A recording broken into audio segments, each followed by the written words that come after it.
Bonjour à tous, merci de votre fidélité. Bienvenue dans Mieux ou Bien. Christophe, Patrice, Emma, bonjour. Bonjour Michel. Bonjour monsieur. Bonjour monsieur. Patrice.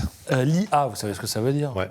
C'est L'intelligence artificielle. Eh oui, ils l'ont tous. Elle est en train de bouleverser nos vies. Il n'y a donc pas de raison que l'univers de la santé, le monde médical, échappe à cette révolution dont on peine parfois à mesurer les conséquences. Elles sont évidemment le plus souvent positives, parfois problématiques aussi. Emma. Elle est effrayante et pleine de promesses à la fois. Cette IA, elle est déjà très présente dans nos vies, dans notre santé. On va faire quand même le point sur des idées reçues et des pratiques qui peuvent poser question. Coach Cricri. On va voir aujourd'hui le lien qu'on peut faire entre l'IA et le sport. L'IA est-elle un outil en plus ou un outil qui va bouleverser plein de choses? On va voir ça tout à l'heure. Mais alors, Mais alors, on va parler intelligence artificielle, oui. évidemment, On a un invité, mais en fait. pas seulement avec notre invité Stanislas Niok-Château. Bonjour. Bonjour Michel, bonjour à tous. Merci beaucoup d'avoir accepté notre Ouais. invitation. PDG Merci. de Doctolib. Alors, on va évidemment parler d'intelligence artificielle, de tout ce qu'elle va apporter, parce que, évidemment, sur Doctolib, vous en servez beaucoup et vous allez développer des projets autour, et c'est déjà fait. Mais vous venez de publier une nouvelle carte, une carte de la France, de l'accès aux soins, dont on a parlé ici dans cette émission. Et c'est très inquiétant. Qu'est-ce qu'elle dit, en gros, cette enquête? Elle dit que l'accès aux soins, elle est stable. Donc déjà, c'est bien. On ne régresse pas. Elle dit qu'il y a des inégalités territoriales très importantes. Donc en fait, aujourd'hui, le délai moyen pour accéder à un médecin généraliste, c'est 3 jours. Un pédiatre, c'est 7. Un dentiste, c'est 10. Un gynéco, c'est 20. Un dermato, c'est 30. Un cardiologue, c'est 40. Donc en fait, c'est relativement court par rapport à ce qu'on pourrait croire. Mais en fait, ça cache des inégalités très profondes, puisque c'est de 1 à 10. Ouais. Le pire, c'est dans le Gers. Hein. On s'était Alors, dit... 180, 200 jours, mais au-delà du Gers, il y a une quinzaine de départements en souffrance où il y a plus de 2 mois pour aller voir un spécialiste. En fait, les soignants, ils s'organisent. Un médecin généraliste, il va gérer 50 millions de rendez-vous en moins de 48 heures. C'est un chiffre très important. Je ne sais pas si vous savez, Michel, combien de passages aux urgences en France? Non, Par trop. jour. Par an. Trop. Combien? 20 millions, un peu plus de 20 millions. 20 millions. Et un médecin généraliste, un chiffre qui a doublé en 20 ans. Et un médecin généraliste aujourd'hui, 50 millions de rendez-vous en urgence en moins de 48 heures. Donc la médecine, notamment de ville, elle s'organise. Wow. La réalité, c'est que la demande, elle est largement supérieure à l'offre, comme on le sait tous. Et que surtout, il y a des inégalités territoriales énormes. Et donc, le ressenti des Français dans les déserts médicaux. Mais j'ai un truc positif à vous dire sur les ophtalmos. Oui, C'est ça bien va d'être mieux. positif, on est Ouais, français, s'il vous plaît. il faut de temps en temps être positif. Et donc les ophtalmos, division par 2 du délai d'accès sur les 10 dernières années. Parce qu'il y a eu une délégation, ce qu'on appelle une délégation de compétences, c'est-à-dire qu'ils ont accepté que les opticiens fassent aussi des examens. En fait, on est passé de 40 jours à 20 jours, et il y a 2 grands éléments. La première, c'est l'organisation, ce que vous venez de dire, c'est-à-dire délégation de compétences, cabinet plus gros, plus structuré, plus organisé. Et deuxième, technologie, et on va en venir, c'est-à-dire réduction du temps administratif, réduction des serments C'est la question que je voulais vous poser. Parce qu'on manque de médecins, mais il va falloir 10 ans pour en former. Le médecin manque de temps médical. Le temps médical, c'est le temps qu'il va passer avec ses patients parce qu'il y a beaucoup de paperasse, parce qu'il faut gérer le temps administratif. Et c'est là où Doctolib, vous les aidez aussi beaucoup avec l'IA. C'est très simple, un médecin, 1/3 de son temps, c'est du temps non médical. C'est-à-dire secrétariat, documentation, tâches financières, compta, organisation. 1/3. Et donc, si on passe ce tiers à 0, on crée 40 000 soignants demain matin. 40 000 soignants demain matin. Et donc, clairement, je pense que c'est un objectif collectif, pas que de Doctolib, d'aller réduire ce temps administratif pour augmenter le temps médical. Nous, on a déjà fait la moitié du chemin sur les 10 dernières années. Comment? On a demandé aux patients de faire le job. C'est-à-dire que c'est vous, patient, qui allez prendre un rendez-vous, changer votre rendez-vous, envoyer un message, faire votre enregistrement, payer en ligne. Donc en fait, on a créé des technologies modernes pour que le patient fasse le job. 2, on a créé des technologies modernes pour que le soignant il ait enfin des logiciels au rendez-vous avec un bon design, sur mobile, etc. Et puis 3, intelligence artificielle. Et donc là, on va Et l'intelligence y revenir. artificielle intervient comment là-dedans? L'intelligence artificielle, aujourd'hui, avec les modèles de langage, toutes les tâches de secrétariat et non médical vont être automatisées dans les 3 ans à venir. Donc c'est le premier cas d'usage et qui est très consensuel, puisque tout le monde veut avoir plus de temps médical et plus de temps pour ses patients. Le secrétariat, la finance, la compta, l'organisation du cabinet, tout ça doit être automatisé par les modèles de langage et par l'intelligence artificielle. Et ça, nous, on a déjà fait, je vous dis, la moitié du job. Donc, on a lancé un assistant de consultation qui permet de prendre les notes à la place du soignant et de retranscrire les notes, qui permet de codifier les documents, qui permet de renseigner le dossier du patient, qui permet de préparer l'ordonnance, qui permet de préparer la lettre d'adressage, qui permet d'envoyer les codes à l'assurance maladie. En fait, toutes ces tâches-là d'intelligence artificielle, qui sont des grands modèles de langage appliqués à des cas d'usage, elle va permettre de les réduire à quasi zéro. Et ça, ce n'est pas un problème scientifique. C'est-à-dire que j'ai aucun doute sur le fait que dans les 3 ans à venir, toutes ces tâches-là vont être automatisées. Alors justement, on va prendre un cas concret. On reproche beaucoup aux médecins aujourd'hui de passer leur temps à regarder l'ordinateur, l'écran de l'ordi, plutôt que le patient, parce qu'ils sont en train de taper sur le clavier pour voir s'ils ne font pas de faute en tapant.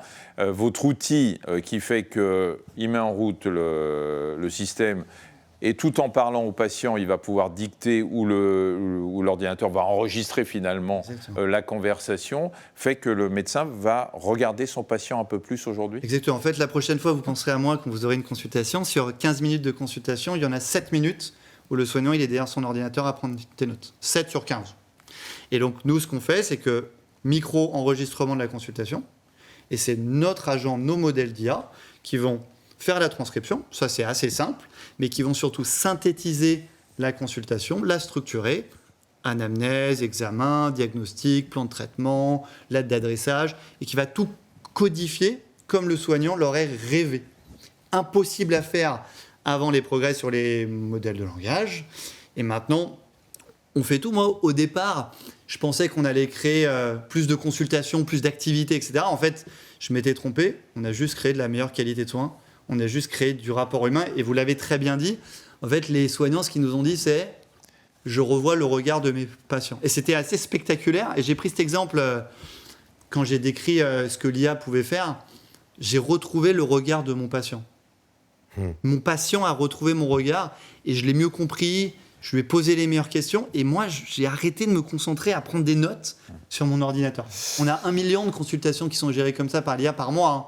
En France, 1 million de consultations, déjà des dizaines de milliers de soignants. Et l'objectif, c'est un cas d'usage. Mais même chose sur le secrétariat, même chose sur la facturation. Aujourd'hui, que le soignant il passe du temps à rentrer des codes pour envoyer à l'assurance maladie, ça n'a aucun sens, quoi. On devrait être capable, à partir des données du patient, à partir de ce qui a été fait dans la consultation, d'aller automatiquement remplir les éléments à transmettre à l'assurance maladie. Avant de passer la parole à Patrice, vous venez d'être papa pour la 4e fois. Je vous demande d'arrêter. Stanislas, je participe au démographique de réarmement.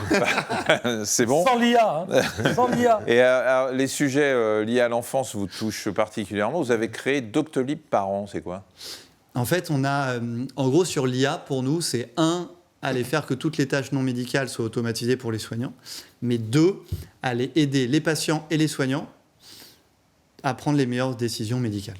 Et donc, on va y revenir peut-être après, mais pour les patients, on a plus de 50 millions de Français qui utilisent Doctolib aujourd'hui, extraordinaire. On a amélioré l'accès aux soins, on a réduit d'une dizaine de jours les délais d'accès. Vous allez sur Doctolib pour prendre un rendez-vous, pour trouver un soignant. Mais on veut être là, à vos côtés, pour toutes les étapes du soin.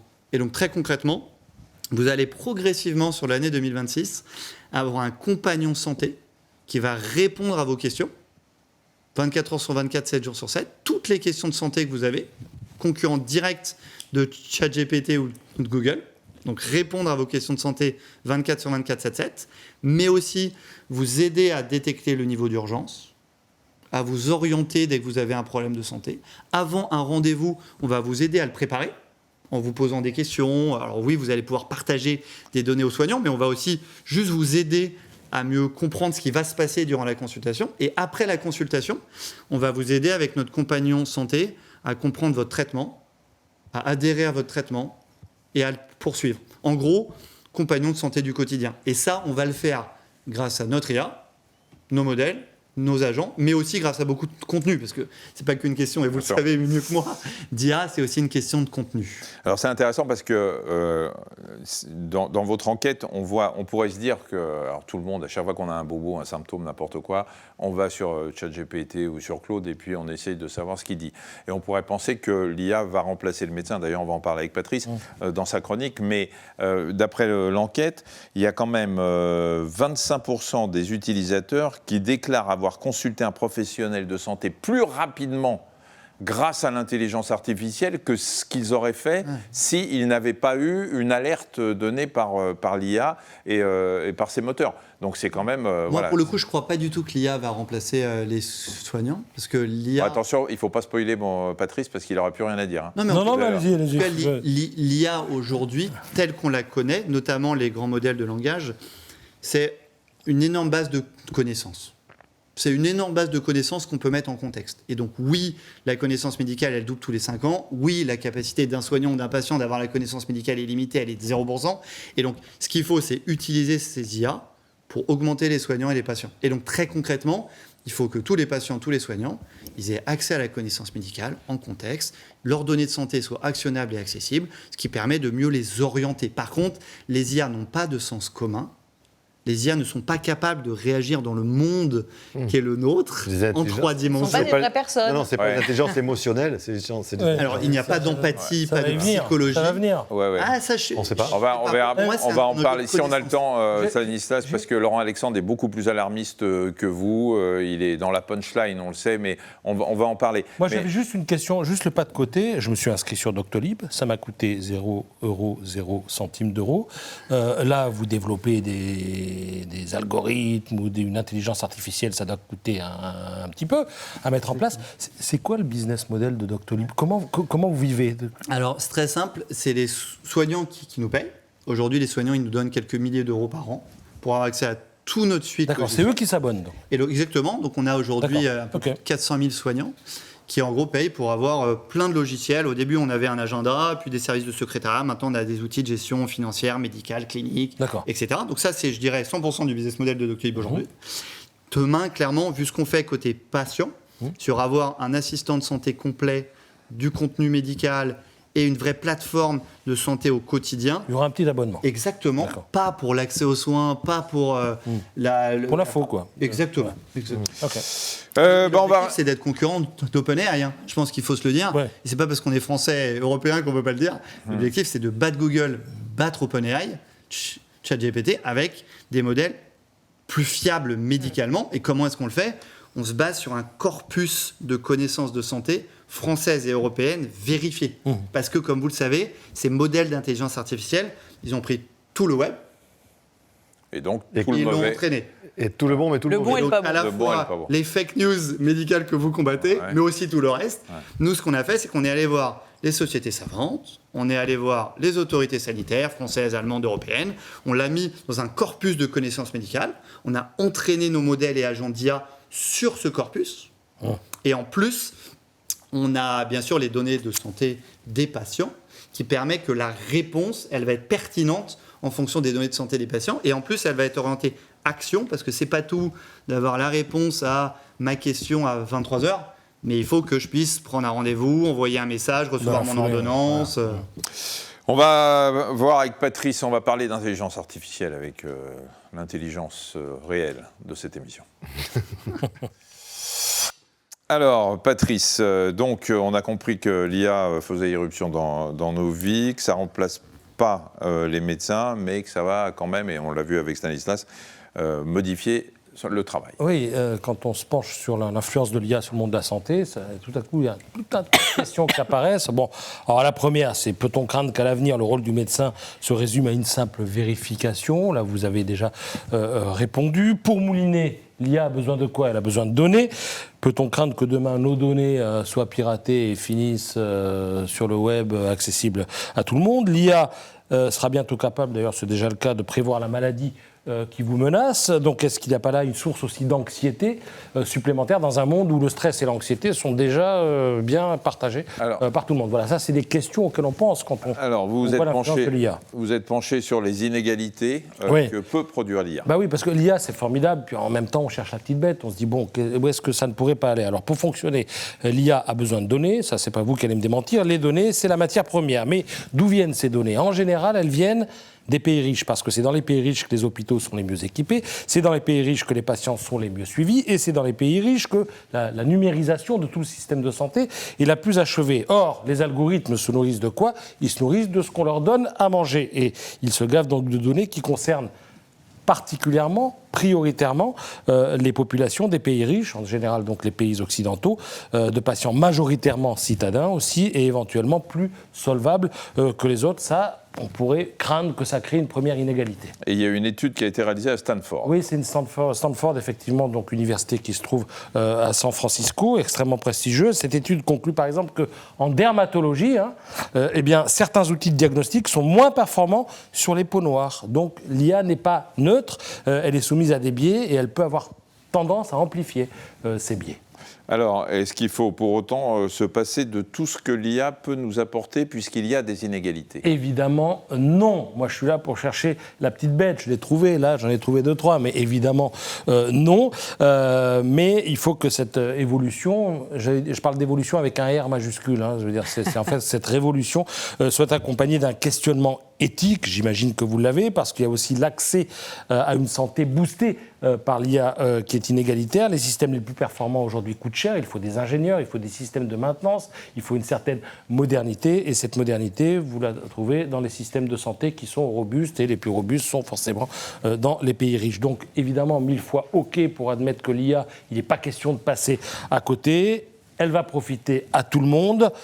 Voilà, il ne faut pas se leurrer non plus, il est clair qu'elle profitera peut-être plus à certains qu'à d'autres. Ça, pour le coup, je ne suis pas convaincu. C'est un bon débat. Vous pensez qu'au fin fond de l'Afrique, ils vont en profiter autant que nous? Je pense même plutôt l'inverse, parce que justement, l'IA, ça va permettre d'avoir un compagnon de santé dans la poche de tous les citoyens du monde. Et là c'est vrai qu'il suffira d'avoir Internet. Exactement. Et aujourd'hui, quand vous regardez dans les pays en développement, pour le coup, le téléphone portable est très répandu. Les populations sont plutôt jeunes et technophiles. Et donc, oui, il faut de la donnée pour que les modèles puissent répondre et bien répondre. Il faut de la connaissance médicale en contexte. Mais globalement, ça va permettre au contraire de démocratiser l'accès. Et c'est très intéressant. Nous, quand on a commencé à travailler... Il y a moins de sociétés savantes dans les pays en voie de développement que dans les pays Mais vous voyez, quand développés. on a commencé à développer nos assistants d'IA, ça fait maintenant 2 ans, on a notre propre laboratoire d'IA en santé. Au début, on se sont dit, bon, on va aider les gens qui ont des Oura Ring, des WeSings, etc. Et en fait, on a pris la décision inverse. On s'est dit, non, on va commencer par aider les gens qui sont éloignés du soin. Pourquoi ? Parce que les gens éloignés du soin, ils ne savent pas forcément ce qu'ils doivent faire pour prévenir les maladies les plus importantes, pour avoir accès à la vaccination, au dépistage, pour la santé mentale, pour le bien-être, pour l'orientation, pour les urgences. Et donc en fait, pour ces cas d'usage-là, je pense que l'IA, c'est un formidable accélérateur de démocratisation de la santé du quotidien. Et c'est valable aussi en fait, tout pour le les monde soignants. va en profiter, mais ça ne réduirait pas les certains plus que d'autres. Voilà. Mais c'est valable aussi pour les soignants, parce que, vous savez, ça va changer complètement la chaîne du soin. C'est-à-dire qu'aujourd'hui, l'assistant médical de demain qui aura accès à cette connaissance médicale illimitée, oui, cet assistant, elle ou il va être capable de faire beaucoup plus de choses. Même chose pour le médecin généraliste, même chose pour le spécialiste. Donc clairement, l'IA, et Gen AI en particulier, c'est une révolution pour la santé qui est une des plus grandes révolutions. Et vous le savez, on a triplé l'espérance de vie sur les 200 dernières années, mais on est arrivé à un plateau aujourd'hui. Ça, vous le savez. L'espérance de vie en bonne santé qui est importante. Exactement. Et l'espérance de vie en bonne santé, vous savez que les Britanniques ont perdu 2 ans en 10 ans. Et donc il y a quand même un vrai enjeu de se dire qu'est-ce qu'on fait sur ces 64 ans d'espérance de vie en bonne santé. Parce qu'on est champion du monde du 64-84. Mais qu'est-ce qu'on fait pour que ce 64, il gagne une dizaine d'années ? Toute la connaissance médicale, elle existe. Ce qu'il faut, c'est que notre accès aux soins il soit amélioré. Ce qu'il faut, c'est la prévention. Mais ça, vous le connaissez mieux que moi. Je pense que l'IA, c'est un accélérateur de la démocratisation de ça. Stanislas, il y a aujourd'hui une donnée en médecine, je parle de médecine pour le coup, qui est la personnalisation de l'approche. D'ailleurs, le professeur Étienne Mainvial, que vous connaissez peut-être, sort un bouquin. Comité à mission. Exactement, et qui est à l'Académie de médecine, va sortir un bouquin sur cette thématique-là. Comment vous gérez chez Doctolib quand vous adressez, on va dire, de l'univers du conseil à vos patients, aux patients demain, comment vous gérez cette personnalisation ? Est-ce que vous avez des technos qui sont capables d'envoyer le bon contenu à la bonne personne, au bon moment, pour la bonne raison ? Ou est-ce que vous en êtes concrètement dans l'usage de cette personnalisation dans vos technos à vous ? En fait, quand vous allez sur Doctolib aujourd'hui, vous pouvez déjà renseigner votre carnet de santé. Demain, ce carnet de santé, il pourra être connecté à celui de l'assurance maladie, mais il pourra aussi être connecté à vos montres ou objets connectés. Ou à mon espace santé. Exactement, mon espace santé. Les soignants peuvent vous partager des données.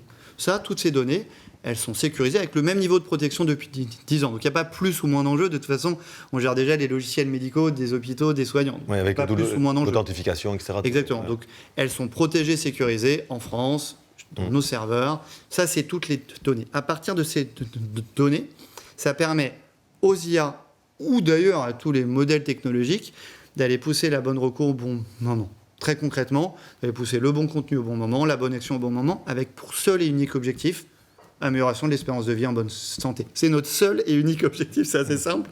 C'est comment on fait pour passer de 64 à 68, de 68 à 72.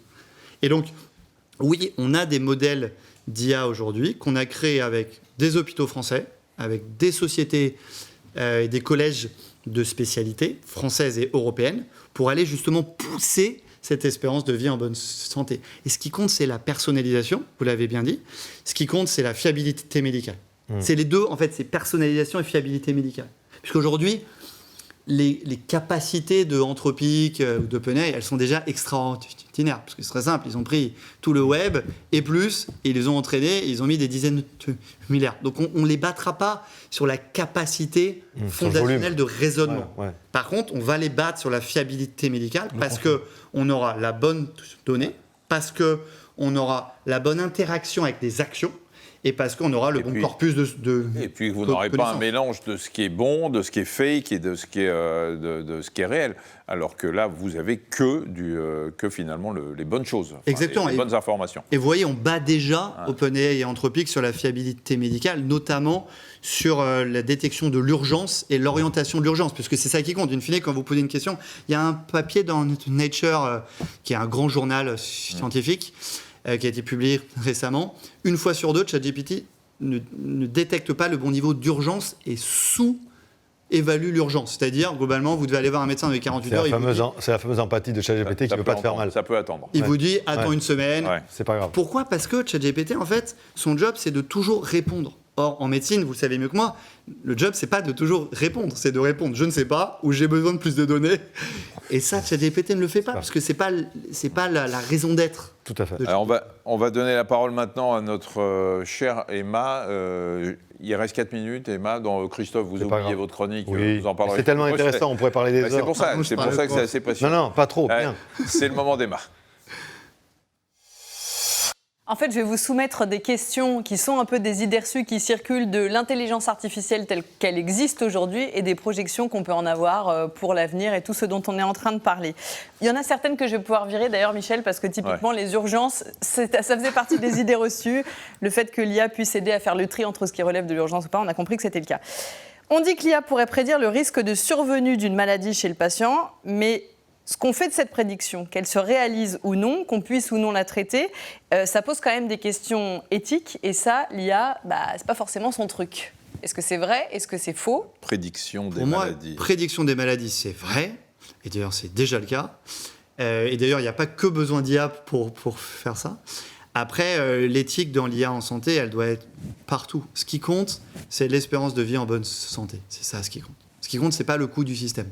Mais quand vous dites qu'elle doit être partout, ça veut dire qu'elle fait partie de l'éthique, ça veut dire qu'elle fait partie de la façon dont vous alimentez l'intelligence artificielle sur laquelle vous bossez. Alors nous en particulier, on a un comité d'éthique, un comité scientifique, un comité médical, un comité à mission dans lequel Étienne est. Donc c'est même pas, c'est consubstantiel, je dirais, à la création des IA. Mais je parle de manière plus générale, au-delà de Doctolib. Oui, l'IA en santé et toute technologie en santé, il doit y avoir toujours la santé du patient au cœur de tout et le quotidien du soignant au cœur de tout. Et vous savez, beaucoup de gens qui me disent « Ah, Doctolib, comment t'as fait? Pourquoi t'as réussi hein ?» Moi, je leur réponds, c'est juste parce que j'étais obsédé par le quotidien du soignant, il faut l'améliorer, la santé du patient, il faut l'améliorer, et les technologies, elles ne doivent faire que ça. En matière d'imagerie médicale, l'IA, aujourd'hui, fait mieux que le médecin pour décrypter ce qu'il voit. Est-ce que c'est vrai ou est-ce que c'est faux? C'est faux. Et moi, je l'ai dit, je pense que le rôle du médecin de demain, oui, c'est un dirigeant d'IA. Oui, c'est un scientifique qui orchestre des IA. Mais c'est aussi, lui, la voiture balai. Mais non, il pose sa décision, parce que l'IA n'est pas capable de tout. C'est lui qui a le dernier mot. Et puis, alors, c'est lui qui a le dernier mot, mais au-delà de ça, il y a la psychologie, l'empathie, parce que je l'ai dit, l'IA n'a pas de common sense, de sens pragmatique. Et l'IA ne raisonne pas dans le monde qui est le nôtre en 3D. L'IA, elle raisonne, en tout cas, les LLM aujourd'hui, pas les IA de demain, mais les LLM d'aujourd'hui. C'est quoi les LLM? C'est les modèles de langage, les grands modèles de langage, qui sont les IA technologies. génératives, du coup? Non, pas du tout. Enfin, oui, une partie des IA génératives. Mais les grands modèles de langage raisonnent sur du texte fini, qui est une partie seulement de la représentation du monde. Parce que je ne sais pas si vous le savez, mais un enfant de 3 ans et demi est aussi fort que ChatGPT. Pourquoi? Parce qu'un enfant de 3 ans et demi, il a vu autant de données que ChatGPT n'en a vu. Sauf que l'enfant de 3 ans et demi, Pas conscience du monde. il est capable de comprendre C'est pas courant. un mouvement. Alors, bien sûr, il ne sera pas capable de vous réciter Kant par cœur, il ne sera pas capable encore. Mais je pense que c'est important de le dire. Le rôle du soignant, c'est un psychologue. Il a de l'empathie, il a du sens commun, il orchestre des IA. Et oui, son job va beaucoup changer dans les 10 ans à venir. Mais si ça permet d'améliorer la qualité du soin, je pense que c'est extraordinaire pour nous tous. Un dernier mot, parce qu'on arrive à la fin de l'émission. Il y a des gens qui sont beaucoup plus alarmistes que vous. J'ai cité Laurent Alexandre tout à l'heure. Bon, alors, on sait qu'on connaît Laurent Alexandre, qui est un visionnaire et qui en même temps un grand expert en punchline et en expression. Lui, il pense que le cerveau humain va être complètement obsolète. C'est à peu près ce qu'il dit. Dépassé par l'IA, vous êtes plus optimiste, rapidement? Moi, déjà, je suis quelqu'un de plus optimiste que lui. Je suis très optimiste. Moi, je pense que l'IA, c'est juste là pour nous aider. Et dans la santé, c'est le secteur le plus consensuel. Puisque dans d'autres secteurs, il va y avoir des remplacements de jobs. Et donc, il va y avoir des solutions à trouver. Dans la santé, il manque 15 millions de soignants dans le monde. Dans la santé, la moitié des soignants ont déclaré un burn-out sur les 5 dernières années. Donc, globalement... Il y aura moins de secrétaires médicaux. Non, parce qu'en fait, les secrétaires médicales, elles vont faire de l'assistanat médical, elles vont gérer des urgences. Leur gérer boulot des va patients changer complexes. aussi, quoi. Exactement. Donc, Elles vont être plus dans et l'organisation. pour le coup, c'est un point très important. La santé, je pense que c'est le secteur le plus consensuel pour l'utilisation de l'IA. Parce que d'autres secteurs, oui, il va y avoir la moitié des jobs qui vont être changés par l'IA. Et donc là, on aura un vrai problème D'adaptation. Dans la santé, je pense qu'il y a juste un enjeu de se dire comment on fait que tout le monde change de job le plus vite possible et comment on est sûr d'avoir une éthique française et européenne et qu'on ne se laisse pas gouverner par des plateformes technologiques américaines. Merci beaucoup Stanislas Neufchâteau, patron de Doctolib, d'avoir accepté notre invitation. C'était passionnant et je pense que l'IA, on va en reparler, il me semble. Oui. Il me semble Vous êtes visionnaire. que c'est pas terminé. Merci. Merci pour ce que vous faites sur la santé. Merci et à très bientôt pour un nouveau Mieux ou... Bien. À bientôt.